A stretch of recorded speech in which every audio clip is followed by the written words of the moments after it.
សួស្តីបងប្អូនទាំងអស់គ្នាតើអ្នកធ្លាប់មានអារម្មណ៍ថាពិបាកក្នុងខ្លួនឆាប់ហត់ឬមិនជឿជាក់លើរូបរាងដោយសារតែក្បាលពោះនិងគីឡូឡើងខ្លាំងមែនទេការសម្រកទម្ងន់មិនមែនមានន័យថាត្រូវបង្អត់អាហាររហូតដល់អស់កម្លាំងនោះទេអាចកំបាំងដែលពិតប្រាកដគឺស្ថិតនៅលើអ្វីដែលអ្នកជ្រើសរើសមកដាក់ក្នុងចានអាហាររបស់អ្នកថ្ងៃនេះយើងខ្ញុំនឹងនាំបងប្អូនមកស្គាល់ពីបន្លែនិងផ្លែឈើអស្ចារ្យទាំង5មុខដែលមិនត្រឹមតែជួយឲ្យរាងស្លេងទេថែមទាំងជួយឲ្យសុខភាពមាំមួនទៀតផងសូមកុំភ្លេចចុច like និង subscribe ដើម្បីទទួលបានចំណេះដឹងសុខភាពថ្មីជារៀងរាល់ថ្ងៃនេះយើងនឹងមកដឹងពីបន្លែនិងផ្លែឈើអស្ចារ្យចំនួន5មុខដែលអ្នកគួរញ៉ាំជារៀងរាល់ថ្ងៃដើម្បីជួយដុតរំលាយជាតិខ្លាញ់ទី1ក្រូចឆ្មាជួយលាងសម្អាតជាតិពុលក្នុងពោះវៀនទី2ផ្លែពើសម្បូរដោយខ្លាញ់ល្អដែលជួយឲ្យឆ្អែតបានយូរ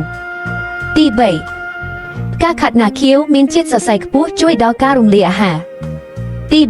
4ប៉េងប៉ោះជួយឲ្យស្បែកស្អាតនិងកាត់បន្ថយការឃ្លានអាហារផ្អែមទី5ផ្លែប៉ោមជាអាហារសម្រន់ដ៏ល្អបំផុតសម្រាប់អ្នកចង់ស្រកគីឡូផ្លែក្រូចឆ្មានិងអត្ថប្រយោជន៍ពេលព្រឹកយើងចាប់ផ្ដើមជាមួយផ្លែក្រូចឆ្មាហេតុអ្វីបានជាអ្នកសម្រកទម្ងន់តែងតែប្រើក្រូចឆ្មា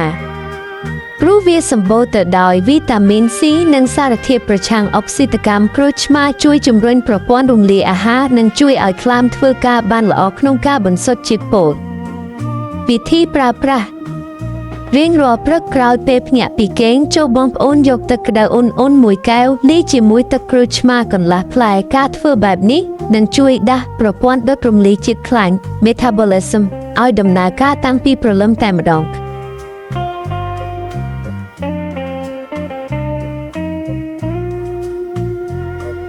ផ្លែបឺរ avocado ខ្លាញ់ល្អដុតខ្លាញ់អាក្រក់យាមមនុស្សជាច្រើនខ្លាចញ៉ាំផ្លែបឺរព្រោះគិតថាវាមានជាតិខ្លាញ់ច្រើនប៉ុន្តែតាមពិតទៅខ្លាញ់ក្នុងផ្លែបឺរគឺជាអាស៊ីតខ្លាញ់ monounsaturated ដែលជាខ្លាញ់ល្អបំផុតសម្រាប់បេះដូងវាជួយឲ្យអ្នកមានអារម្មណ៍ថាឆ្អែតបានយូរនិងកាត់បន្ថយការចង់ញ៉ាំអាហារផ្អែមឬអាហារសម្រន់ផ្ដេសផ្ដាសលើសពីនេះវាក៏ជួយកាត់បន្ថយខ្លាញ់អាក្រក់ក្នុងសរសៃឈាមបានយ៉ាងល្អទៀតផងអ្នកអាចញ៉ាំវាជាមួយសាឡាត់ឬធ្វើជាភេសជ្ជៈដោយមិនដាក់ស្ករ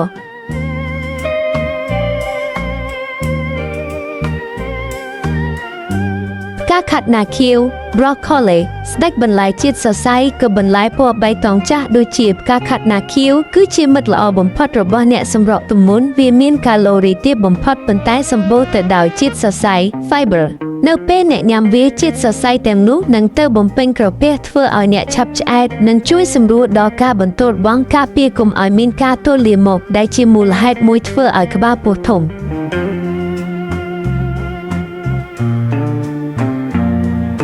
ផ្លែប៉ោមនិងប៉េងប៉ោះផ្លែប៉ោមសម្បូរទៅដោយសារធាតុ pectin ដែលជួយពន្យាតការរំលាយអាហារធ្វើឲ្យជាតិស្ករក្នុងឈាមឡើងយឺតការពារការស្តុកទុកជាតិខ្លាញ់ថ្មីចំណែកឯប៉េងប៉ោះវិញវាមានផ្ទុកសារធាតុម្យ៉ាងហៅថា 5-4-ochoda ដែលជួយកាត់បន្ថយជាតិខ្លាញ់ក្នុងឈាមនិងជួយឲ្យស្បែករបស់អ្នកនៅតែភ្លឺថ្លាបើទោះបីជាអ្នកកំពុងសម្រកទម្ងន់ក៏ដោយ